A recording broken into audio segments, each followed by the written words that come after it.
for long enough, then you've undoubtedly come across these strange-looking cars and asked the question, what in the world are these things supposed to be? Well, these are NASCAR modifieds. But that only leads to more questions. The word modified is an adjective, not a noun. Modified from what? Why are they all skewed to the left like that, and why do they look like the illegitimate offspring of an Indy car and a dune buggy? Well, let's answer some of these questions and give the modifieds their due. Are those because Willys? they are perhaps the most important division in NASCAR's history.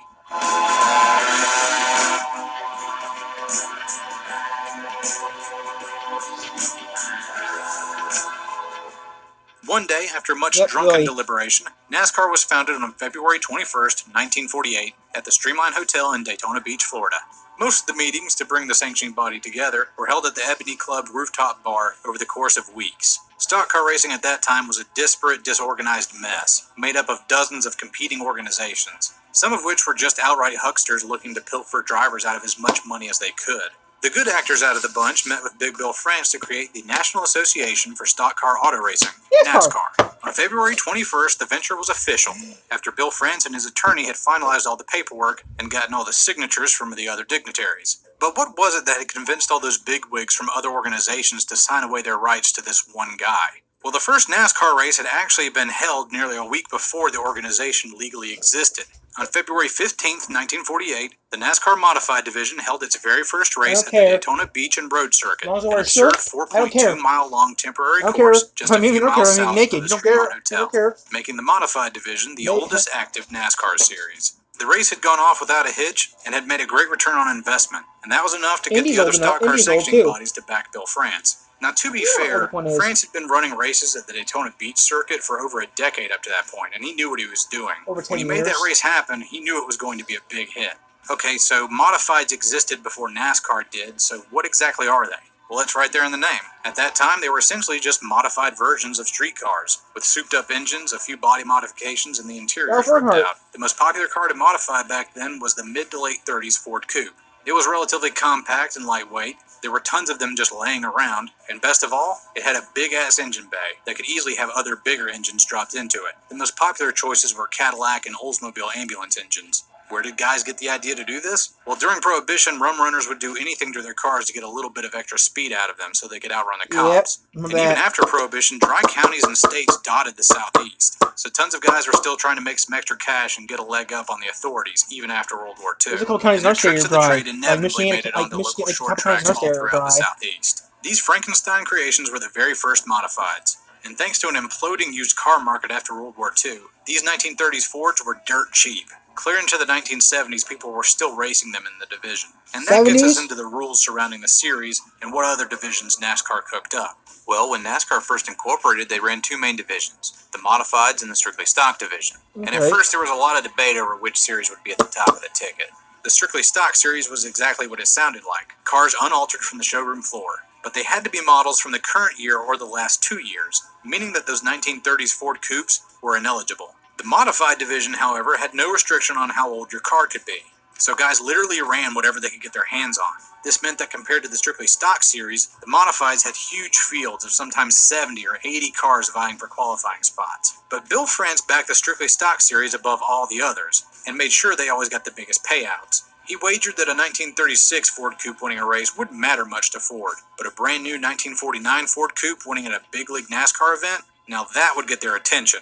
And wherever big companies like that start paying attention, they usually end up shelling out a lot of money. The Strictly Stock division had an enormous potential for growth, but it was far slower compared to the Modifieds, which were still a fan favorite. After all, having common men do uncommon things behind the wheels of dirt-cheap race cars has a lot more allure to the average person than watching a slower, bulkier, but newer car run around in thinner fields. So starting in the 1950s, Bill France dropped the name and rechristened the division the Grand National Division, which would go on to become the NASCAR Cup Series, and freed up rules to allow more modifications with engines and suspension.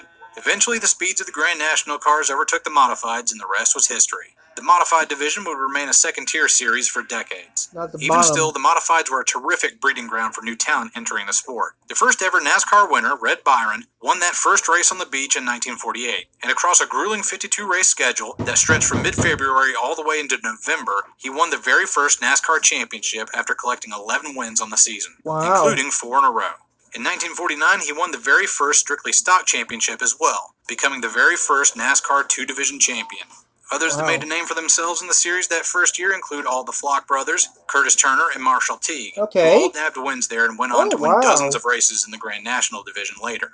As the years went by, the looser rules of the modified division began to get exploited, and by the time the 1960s rolled around, we began to see cars that looked more like the modifieds of today. Those old 36 Fords had wider axles installed on them to help them corner better, and eventually somebody had the bright idea to just offset the entire body to the left side, since all the tracks would run counterclockwise. The modifieds were no stranger to drivers just ripping the fenders off their cars to reduce weight, and since aerodynamics were pretty much unheard of at the time, it was a popular thing to do.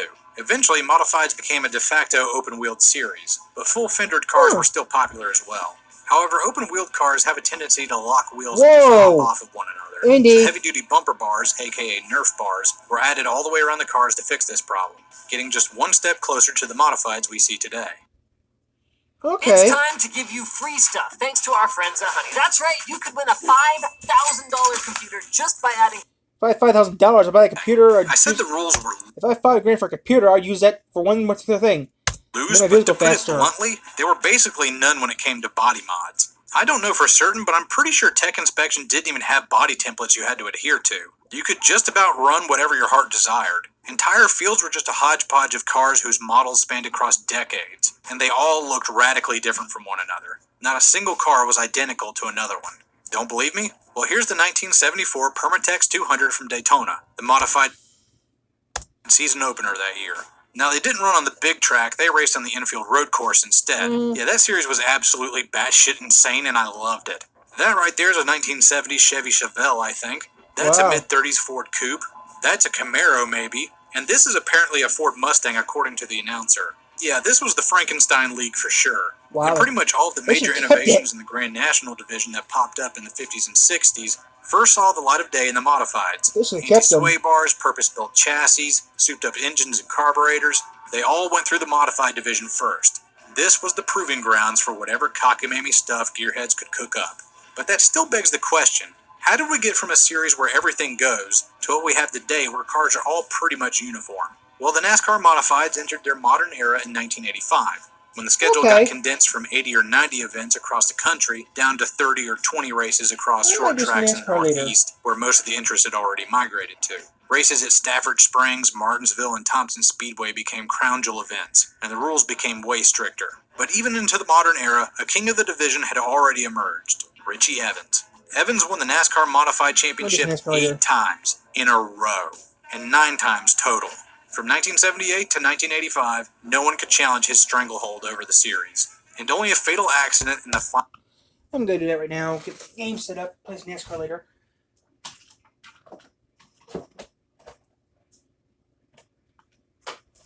Maybe I'll play some NASCAR tomorrow or something, but right now, no. I'll get some NASCAR around. Oh, I don't care what you guys saw on camera. I don't care what people see on camera. I'm just being a goofhead. I'm just being a goofball. It's a flat ball. I don't want a flat ball. I want NASCAR. NASCAR. That's why I want NASCAR. We'll do some more racing later.